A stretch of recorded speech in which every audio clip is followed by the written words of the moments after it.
Buzz and Roar Show. My name is Ethan Pepper, and I am finally have a co-host here on the show, here with Lee Armfield. He is very excited to join. I'm very excited for him to join. I'm very excited to have a new co-host here on the Buzz and Roar Show. How are you doing today, Lee? I'm doing great.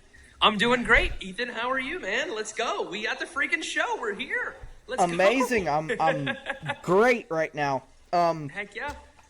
Hopefully this grows the podcast, you know what I'm saying? That's the main deal. Now, how exactly do you want to start this? I guess I can jump in. I'll give a small intro. If you don't know who I am, I'm kind of the more Hornets fan guy.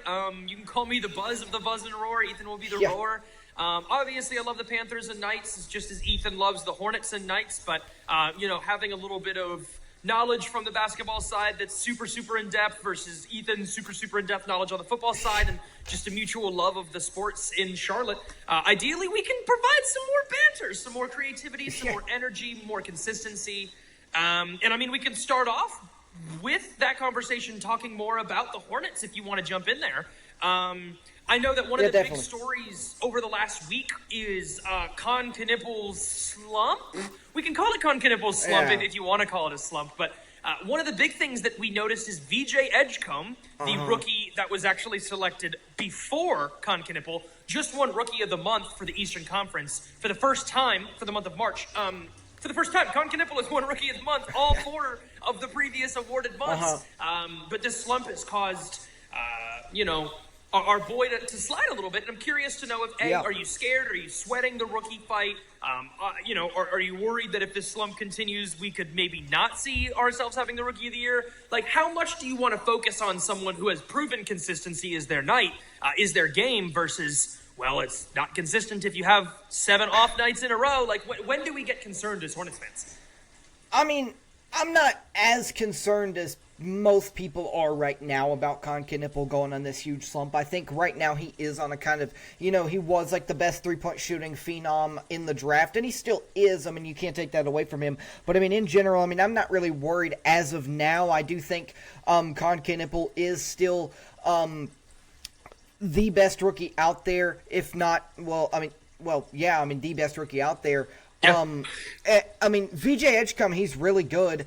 And I almost do think that, with this little slump that Knippel's having, and with Cooper Flagg being injured, in general, if you look at all of it, I do think when the weekly, updated Rookie of the Year standings come out, I think VJ Edgecombe might jump to that second spot. It's crazy. And that will be a little bit worrisome, but at the same time, I think Con Knippel, with about 9 games left, I think it is, or something like that, maybe a little more, I can't remember, I think Con Knippel will definitely go out there and prove to everybody that he is Rookie of the Year. I don't think he's going to continue this slump. I think, we saw it when he was at Duke, okay? I'm a Tar Heels fan. I had to witness it in a bad way, okay? Con Knippel was really good at Duke. He's really good here in Charlotte. And, I don't think he's just going to go out there and just go on this huge slump that leads to him losing the Rookie of the Year with 12 games left in the season. I don't think that's a Con Knippel thing to do, if that makes sense.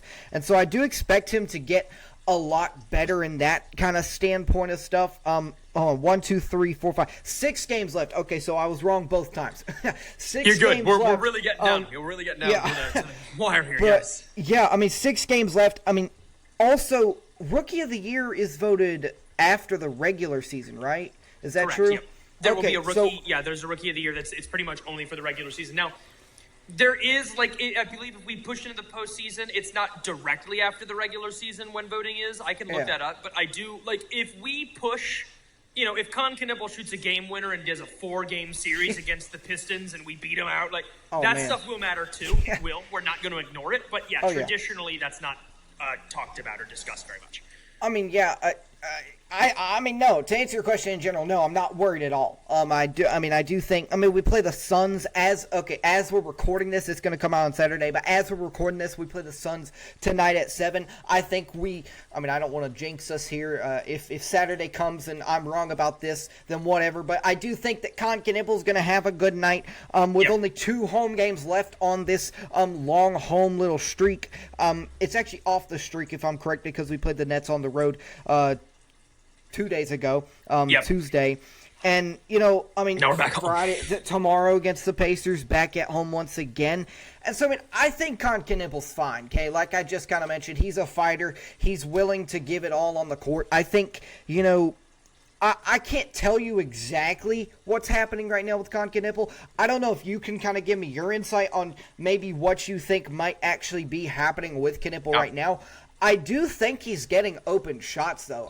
That's Agreed. definitely not the factor. I think the whole team is getting open shots. Like those two losses against the Sixers and Celtics, we got wide open shots all game. We just couldn't bury them. And including Con Knipple. Including Con Knipple, we got, just about wide open shots all game. I think two things. One, we need to investigate if people are putting Vaseline on the rims. It's a thought. Let's just look into it. Let's see if there's Vaseline on the rims. Vaseline on the rims. Look into it. Let's look into it. And then second thing, I also, I've heard from the rumor mill that Khan's dealing with a little injury and that he will not agree to kind of sit down. If we go back to the rumor mills from like earlier this season when Brandon Miller was fighting with that shoulder injury and basically saying like, I'm not going to sit down. Like I'm going to play anyway. I'm going to fight through it. It's something that we like to see as competitive nature. But yeah, if sitting Con Knipple down until a postseason appearance would mean that he gets to look alive, I'd probably be down for that. All in all, let's just see how long it takes. Like, I think that we've picked the best rookie. And then going into kind of picking those rookies, I do want to talk about the Kings for a second, which I know is a different purple team. But with Maxime Renaud, who we did see play against us, he was the 29th overall pick. And I would like to compare if the Kings, who, don't even have a draft pick coming up in this 2026, or, they do have, I think they have one draft pick coming up in 2026. They are a team that's not very good, but they got a much better. They have the Western Conference Rookie of the Month with the 29th overall pick. So I'm curious to know if we should have gotten Maxime, if we should have, like with our 29th overall pick, do we start comparing and be like, man, Liam McNeely's a little disappointing? Are we like, do we look at the other rookies in this class? Do we start to get disappointed in that arc? And kind of going into this disappointment, should Hornets be looking at disappointment at all? Let's say we even go and we lose every game for the rest of the season, including both of these play-in games. We end with a 40-game, a 40-44 record, something like that. Are Hornets fans disappointed? In a year where we literally won 18 games last season, are Hornets fans disappointed in doubling their win percentage? They doubled it, more than doubled it. But yeah, with nothing to show for it. Are Hornets fans disappointed? First of all, no, we are not disappointed. I stand by that till the day I die. If you are a disappointed Hornets fan after Charles Lee just got us 40 wins, after we had 19 last season, no. You must not be a Hornets fan because, that is outrageous to be disappointed. Okay, this is the greatest Hornets season I think I've witnessed in my 7 years of watching the Hornets. And you can say the 21-22 season or 22-23, but either way, the Hornets, no, definitely not disappointment. Now, back to your Maxime Renaud thing. He's a center, okay? And, yes, he is averaging 11 points a game. Yes, he is averaging 8 rebounds, and we do need a big man. We do need a big man who can get up and grab those rebounds. But you said something that kind of caught my attention. Are we disappointed in Liam McNeely? I think he's going to possibly be 7th man on our depth chart. Just give him time, okay? I think Liam McNeely is a top rookie that we did draft, okay? I think it goes Con Knipple, of course, then Sion, then I think it goes Liam McNeely, and then Ryan Kalkbrenner. I do. I think as of now, I don't and I'm not, discrediting Kalkbrenner. He's not the worst, but the past couple games, it's almost like he's afraid to grab the rebound. Like, if we could convince the Kings to get Maxime for Kalkbrenner, I would be thrilled. Okay, yeah. I would be thrilled. Maxime, I just told you he averages almost 8 rebounds a game. Yep. He shoots some threes pretty well. He shoots. Come on, the dual Frenchman bigman. You would love playing that with would be, Moose. Yeah, that would be awesome. They'd love each other. That would be awesome. It's just in general. I think. Did they pick better than us? In general, no. Maybe later in the first they might have with that pick, but in general, no. But, I mean, I think I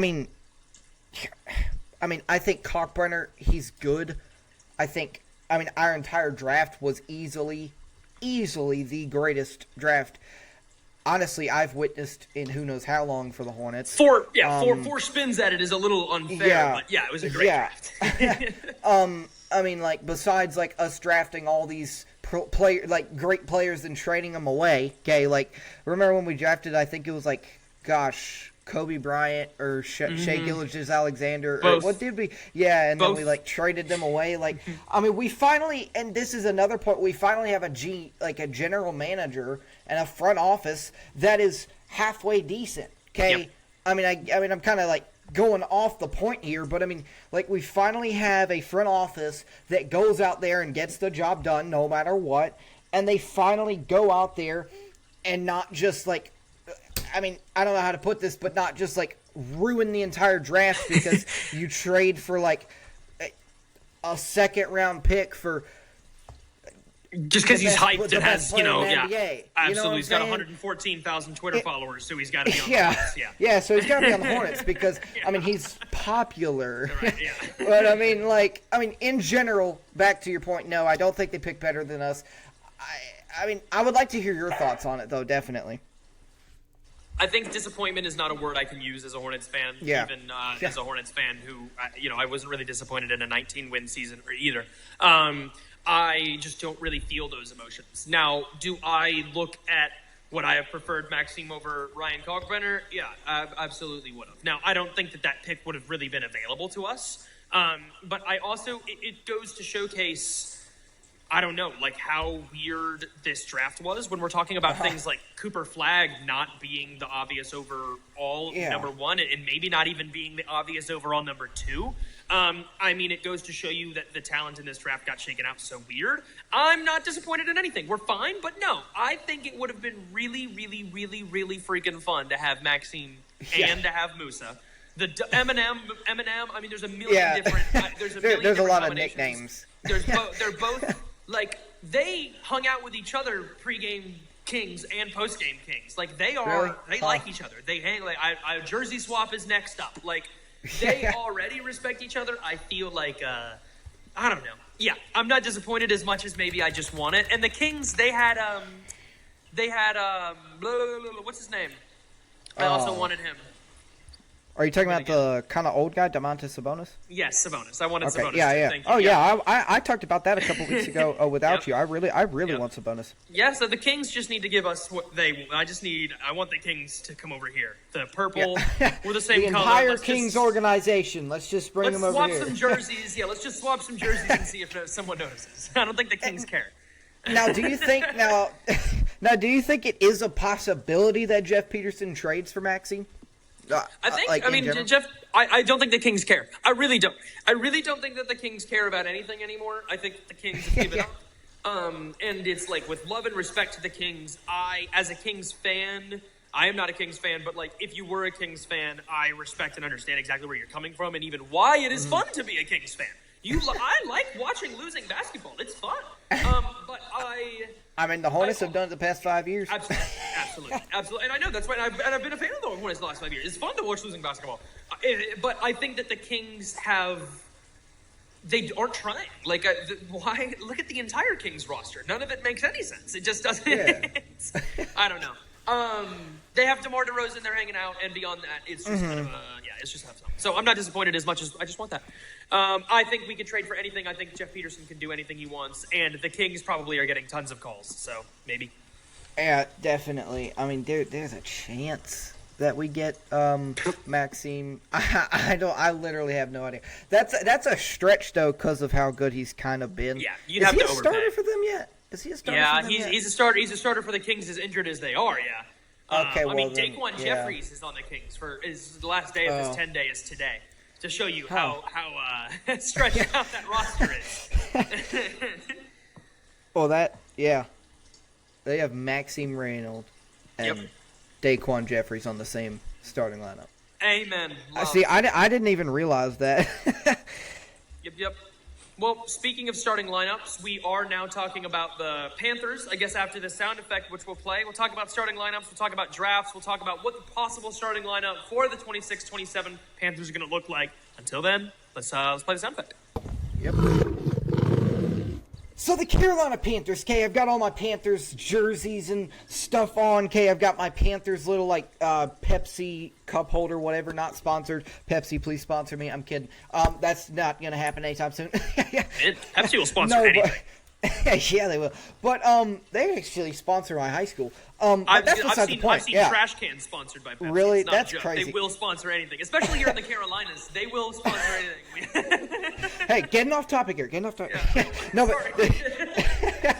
No, but the Panthers, right? So me and you did a mock episode last Thursday, and we kind of talked about this. So I wanted to kind of bring it back, even though nobody watched that mock episode. Brad Idzik is taking over the offensive play calling duties. And not only in that mock episode did I talk about this, a couple weeks ago I talked about this. Brad Idzik is taking over the play calling duties on the offensive side of the ball for Dave Canales, okay? I know a lot about football, and I know a lot about the Panthers, okay?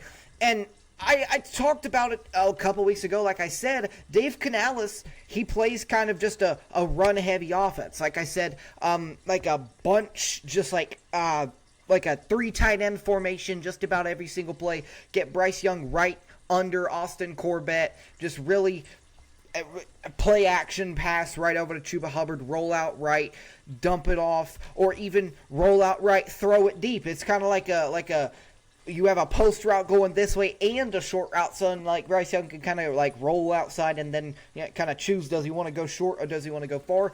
Or you can fake the play action, kind of hand it off, whatever. He plays kind of a conservative play calling offense, okay? And he came from the Tampa Bay Buccaneers being the offensive coordinator, and that's kind of how they play.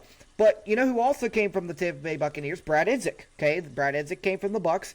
He was the quarterbacks coach. But something I saw, somebody said this the other day, Brad Idzik, he's the new offensive coordinator for the Panthers. When he was on the Bucs, he called plays. I don't know if he did call plays. I think he may have called plays like 1 or 2 games for them in the preseason. But Brad Idzik, he calls really heavy pass. Okay, like I'm talking like 50 yards down the field every single play. Okay, of course that's not going to happen. I mean, that's not going to happen. But I mean, like Brad Idzik, he's going to really test Bryce Young. Okay. Mm-hmm. And so, I mean, the question is, does this lead to a complete, like, culture shift on the offensive side of the ball? Yes.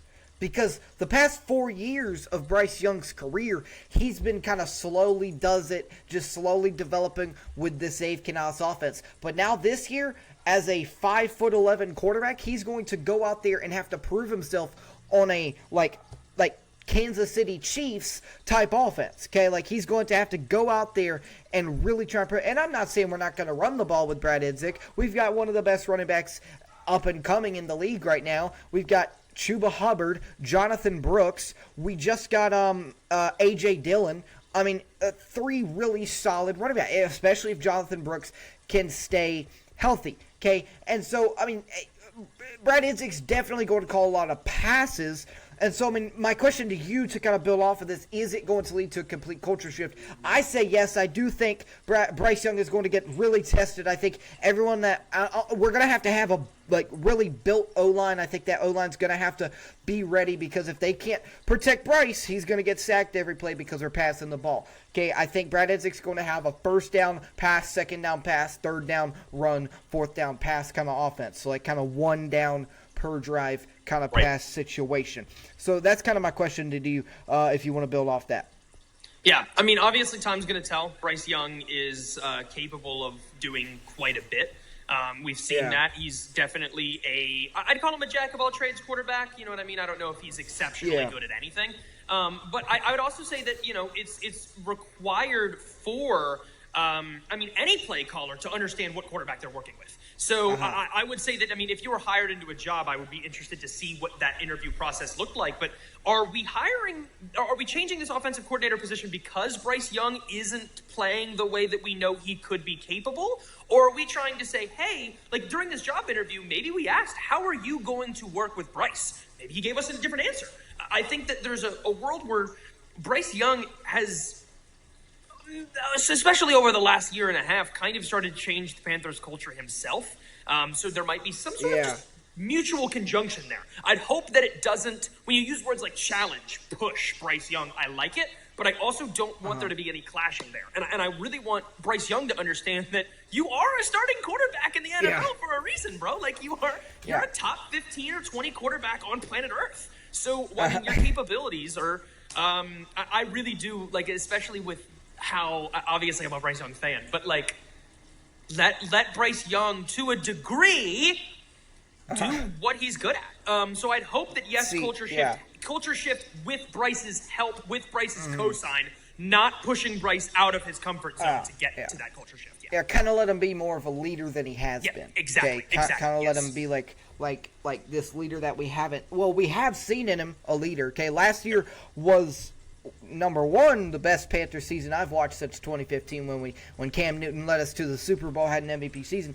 But number two, I mean, we got to see Bryce Young kind of develop in a leadership kind of way because, I mean, not being funny, I mean, people talk about his height all the time, but being a young and short quarterback, you have his confidence was totally shot. Yeah, I mean that's what I'm saying. Last year, his confidence.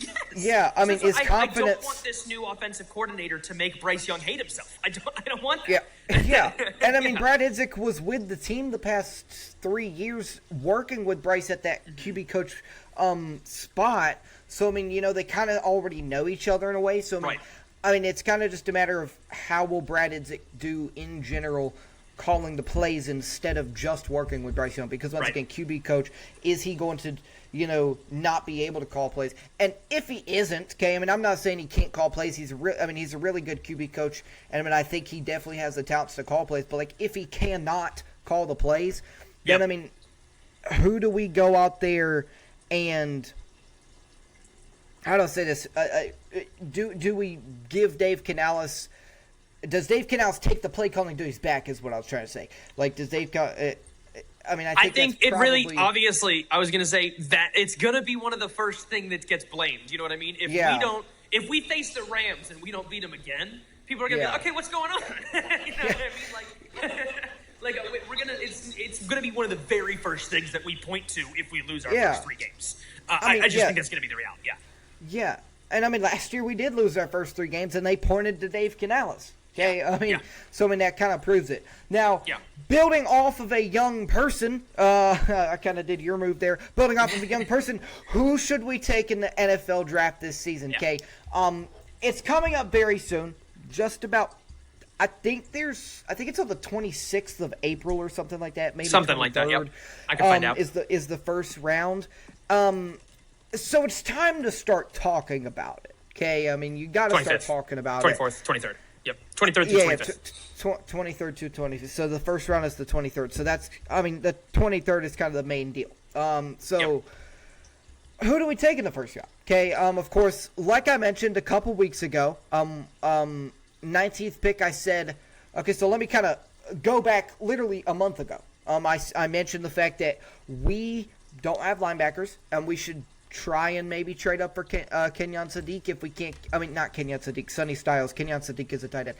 We should try and go up and try and get Sonny Styles. If we can't, which we probably couldn't have either way because he's going to be a really stinking good linebacker. But if we can't, then we should try and get a linebacker at that 19th spot. Then, when we got a linebacker, when we got Jalen Phillips and Devin Lloyd, I was like, okay, both of those guys can play linebacker. Jalen Phillips, plays edge rusher, but both of them does play linebacker. So then, my next thing was like, do you go out there? The next week I said, do you go out there and get Kenyon Sadiq, a tight end, to kind of help out that 3 tight end formation? If Brad Idzik does kind of go with the 3 tight end formation, kind of same little deal that Dave Canales did, just maybe a couple changes, okay? And then, of course, last week, the week before last week. No, it was last week. When I saw that Christian Roseboom went to our division rivals, the Tampa Bay Buccaneers, I was like, okay, wait a minute here. We don't have a linebacker. Okay, we've got Devin Lloyd. We've got who else? We've got Trevin Wallace. We've got Trevin Wallace. And then after that, it's just like practice squad players. It's literally Thomas and Coombe at that third string spot, okay, because Christian Roseman left. And I'm not like hating on Trevin Wallace at all, but like after I saw that we kind of got rid of we didn't get rid of him, but Christian Roseman signed a different contract, I almost thought to myself, and I was like, okay, don't get Kenyon Sadiq, go back and think about getting a linebacker spot for depth, okay? I do think if we can have, 4 solid linebackers, which right now we do, in Devin Lloyd, okay? Jalen Phillips can play linebacker. He's not going to. He's going to play edge rusher, but if we need him, he will. Devin Lloyd at starting linebacker, Trevin Wallace backup. If we can get somebody in the first round who's really good, maybe he can be backup instead of Trevin Wallace. I don't know. Maybe Trevin Wallace is a little more experienced. That'll probably play a factor in it too. And then that draft pick might be third string, and then Thomas and Coombe fourth string. And then that would give us a lot more depth. And then in the 2nd through 7th rounds, the rest of the draft, we can kind of go out there, maybe trade back a little bit, get some O-line depth, get some defensive line depth, and kind of maybe pick up a tight end on the way. So that's kind of what I was just in general thinking. Who do you think we're getting here in the first round? Yeah, I mean, it was actually funny because the Panthers just dropped their own mock draft 3 or 4 hours ago, and where they they basically take all of the reporters at the leading, someone from The Athletic, someone from NFL.com, someone from and no one agrees on anything. It's actually really funny. So, even smart people don't really know what we're going to do. Yeah. I think that, now that we have, I guess Jalen Phillips is, here, I would thinking we'd prioritize kind of edge rushers. We have the least sacks in the entire league. But now that we have Jalen Phillips, I don't really know. And I think that that's kind of the idea with everyone is it matters so much, the difference between 13th and 19th, that it depends where we go. It depends where we trade. It depends if we trade. It depends if we can get that done. Right now we're picking 19th, but there are smart people who think that we're going to trade. And I don't know if it matters. Right now, I know this is so weird because it's so different than it is in basketball, but I think that we need to see who's available, obviously, but I think it comes down to, I really don't care at this point in time because all of these guys, is that bad to say that it's all of these guys are not going to be the difference between 1 or 2 wins? All of these guys are going to be the difference between a couple of points and a couple of defensive stops. Picking 19, I guess you can say that. Yeah. Picking 19, it's kind of okay, and it's the first time in the last Panthers draft. Linebacker. Yeah, is one linebacker going to do that? Yeah. In general, though, if we got kind of maybe, Sonny Styles, Lorenz Styles. He's Sonny Styles' brother, actually. So, just in general, something different. I think it would help. Once again, kind of like I talked about that depth. But, in general, I do kind of think your point of, and maybe we trade back. Okay, thinking about that, maybe we trade back and get that depth that we need. Of course, a couple years back, we picked last pick in the first round and got Xavier Legette because we traded back. Okay, and so, we didn't trade back far. I think we had 30th pick and then we traded back 1. But either way, you never know. Okay, you really don't know what's going to happen with the Panthers. I did not expect that. I didn't even know who Tetairoa McMillan was, and now he's my favorite wide receiver ever. Okay, Right. I really didn't. I honestly, I said it on Instagram a couple weeks ago. I trust Dan Morgan at this point. I really he is a top 5 general manager in the league. I also think, and we're talking about the Panthers right now, but I also think the Hornets have a top 5 GM in the league on their part. I think Jeff Peterson had an outstanding year this year, picking up Kobe White, getting all 4 of those guys. I think Charlotte in general has got a crazy just front office staff. But I do want to talk about, we won't pick a QB in the draft, so we got Kenny Pickett.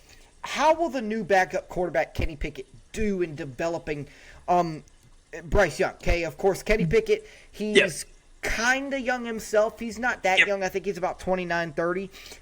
Kenny Pickett, 27. He played for the Eagles. Yeah, 27. Yeah, he's young. he's played for the Eagles. He's played for the Raiders. He's played for some pretty good teams. Of course, he was actually, if I am correct, on the he was on the Eagles when they won the Super Bowl against the Chiefs. He actually kneeled the ball down in those late moments. So I mean, he's got some. Even though he's a backup, he's still got that knowledge from like those good coaches like Nick Sirianni, stuff like that. And so, I mean, he might have some knowledge, okay? I mean, Jalen Hurts and Bryce Young kind of play a similar-ish style of play. I mean, does Kenny Pickett kind of remember what Jalen Hurts did? And does he go, okay, Bryce, here's what you do to be like Jalen? That's kind of the breakdown that I see is less development, more partnership, more two heads better than one, more, we can run similar drills, we can have similar players. When you look at, to make a Hornets comparison, when you look at someone like Kobe White, you're like, man, that guy will be backup LaMelo Ball. Yeah. There it is. Like, we weren't even, we were kind of asking, who's backup LaMelo Ball, but then Kobe White, is Kobe White backup LaMelo Ball? Kobe White's older than LaMelo Ball, but is Kobe White training LaMelo Ball? No, like you know what I mean. No, like I don't know. They're kind of both really good players who have similar play styles and definitely complement each other and talk to each other and help each other out. But ultimately, you can kind of take whoever you want. In the big, serious, strong moments, you're going to want Bryce Young, but Kenny Pickett's plenty capable. And I think that you say backup quarterback. But you say backup quarterback for now. Give me 7 games in, and I would not be gobsmacked shocked if Kenny Pickett gets a start or two. I wouldn't. Really? No. Seriously? That's no. Okay. I mean, the only reason why I'd say it is because he's A, very good. B, I'm a Clemson fan, so any long blonde hair quarterback, I'm like, this guy's great. Trevor Lawrence, Kenny Pickett. Right. No. And that's also, funny. I think it comes down to the fact that Bryce Young has been good. He's been good enough to play this level of football for half of a season. So, I mean, let's see what happens. Like, he can do another half of a season, and like, as much as we are fans of this sport, you need to be realists and say that when this Hornets were having this 11-game win streak, you were going to yourself, well, this is coming after an 11-game losing streak, and it's pretty much the same guys out there. So, stuff can fall apart. I would not be surprised if Kenny Pickett, I think he's better than Sam Darnold. I really do. I think he plays a better game. I think he's got more room. Like, Kenny Pickett can become a better football player still. He's not done. He's not, you get what I'm trying to say? Yeah. Yeah. And I mean, the other thing is, like, our old backup that has been developing Bryce Young since he was a rookie is Andy Dalton, okay? And so, I mean, Andy Dalton, he's way different than Kenny Pickett. Okay, like they play completely separate styles. So that's my only worry. But besides that, I'm not that worried about it. Now we are kind of running out of time, unless you have one more thing to say. No, I was saying that's kind of what I was getting at. Is that he is such a different quarterback but he's a different quarterback in a way that I feel like doesn't necessarily complement Bryce as much as it is Bryce. Yeah. I mean, it's Bryce. It's Bryce too. We have another. Yeah. Now, since we are kind of running out of time, let's go ahead and quickly jump in to some Knights baseball. I posted something on Instagram the other day. Lee the Hornets sent me a video after they got like a 19-2 win or something crazy like that. Something I don't even remember. But we're going to talk about it here on the Buzz and Roar Show.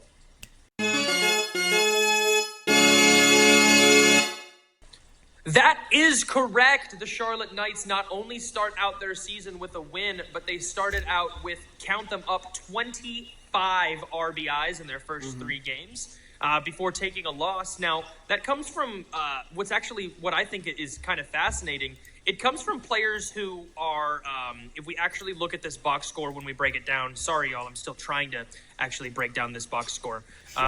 It comes with players who they've been in the minors for a really long time, and I kind of want to talk about when we're looking at minor league baseball versus when we're looking at major league baseball. A lot of these guys, they want to make it to the majors, but we have players here who I can't even name, which it so sucks, but I will get you a name in just a second here. These guys have been in the minors for 6-7 years when we're getting up into this AAA. Now that's White Sox for you, that's farm teams for you, but let's say you are playing in the minor leagues for 7 years, Ethan. What's your motivation to go for an 8th? I mean, sure, you might get some time with the White Sox, and in this world, you're finally with the right organization that needs you. You have 10 RBIs. Like, this is it. Yeah, that's your chance. Yeah, like it's always the next game. So obviously, we've seen some great players, but yeah, I'm curious to know what your thoughts are while I get some names here. I mean, you asked what my motivation would be if I'm playing 7 years going into an 8th. I would be not very motivated at all, first of all. And so, I mean, it is kind of impressive, in my opinion, that we did score 19 runs with specifically, like you mentioned, those guys going on 8 years, something like that. Yeah, which, by the way, that's gonna be Taylor Murray and Oliver Dunn, who are our two 26 and 28-year-old minor league baseball players who have never touched the majors a single time and have both been playing professional baseball since pre-COVID at this minor league level, which, folks, I mean, just to be selected, for instance, we'll look at Oliver Dunn here.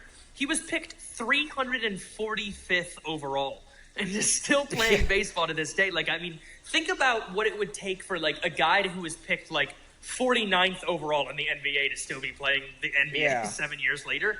It's just wild that he hasn't gone and done something else. That's all I'm trying to say. Like, I mean, I'm looking at the box score here. We scored 2 runs in the first, none in the second, 2 in the third, and then 11 in the fourth. Mm-hmm. Absolutely. And that's going to be Oliver Dunn and, and Trevor Tanner Murray. I mean, that is insanity.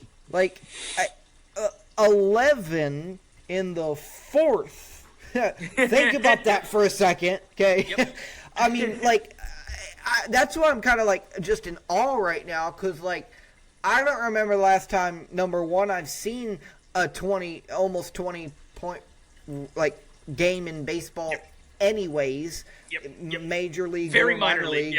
And yeah, definitely. And I mean, either way, we're doing this in our first game of the year at home. And on top of that, just to mention real quick, last year we went, I think it was like 60 something and 90 something or 80 something or something like that. We were like not that good. This year starting off 4-1 is crazy. We are first in our division right now, first in our conference.